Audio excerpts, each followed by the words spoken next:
With the U.S. presidential election right around the corner, and the continuing conflict in Iraq occupying much of the nation's media attention, the subject of the war on terror being fought in Afghanistan is one that has recently been ignored.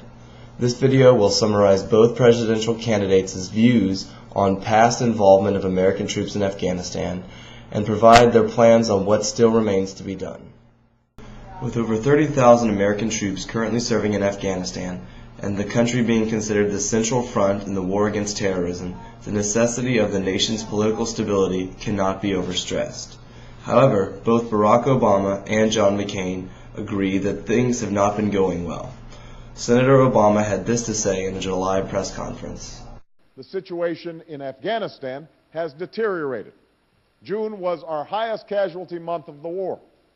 The Taliban has been on the offensive, even launching a brazen attack on one of our own bases.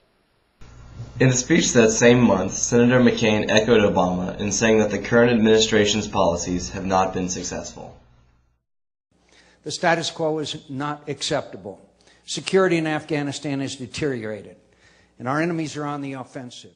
Both candidates agree that more troops are needed to finish the fight against al-Qaeda and the Taliban along Afghanistan's mountainous border with Pakistan, with Obama calling for 2 additional military brigades and McCain asking for 3.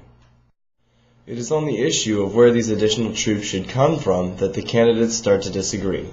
Senator Obama believes that resources and troops should be diverted from being sent to Iraq and be used to reinforce American forces already in Afghanistan. His website also says that once current troops have been brought home from Iraq, they could be ready to be redeployed and fight as reinforcements in Afghanistan in around 16 months. McCain, on the other hand, believes in continuing the war in Iraq, in addition to the war on terror in Afghanistan. McCain's website claims that our current involvements have overtaxed our military's capabilities, but instead of redistributing our current forces abroad, he calls for an increase of both the Army and the Marine Corps. It is precisely the success of the surge in Iraq that shows us the way to succeed in Afghanistan. With the right strategy and the right forces, we can succeed in both Iraq and Afghanistan, and they are not disconnected. Success breeds success.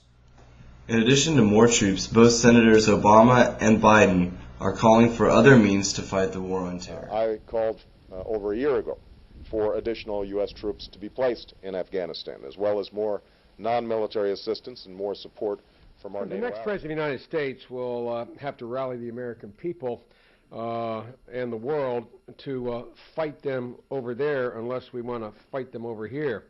But the over there is not, as President Bush has falsely and repeatedly claimed, in Iraq, but it's rather in the border areas between Afghanistan and Pakistan. And the outcome of that battle is going to be determined less by bullets than by dollars and determination. We should make good on President Bush's unfulfilled pledge for a Marshall Plan in Afghanistan. Again, let's put that in perspective. We have spent on Afghanistan's reconstruction in 6 years what we spend every 3 weeks on our military operations in Iraq. That cannot stand. By calling for a Marshall Plan, Senator Biden is asking for American assistance in structurally and economically rebuilding Afghanistan's government, similar to the way in which the U.S. financed the rebuilding of Western Europe after World War II. But remember, whether or not you believe either candidate has the correct answer to the situation in Afghanistan, the important thing is that as an American citizen you exercise your right to vote this November 4th.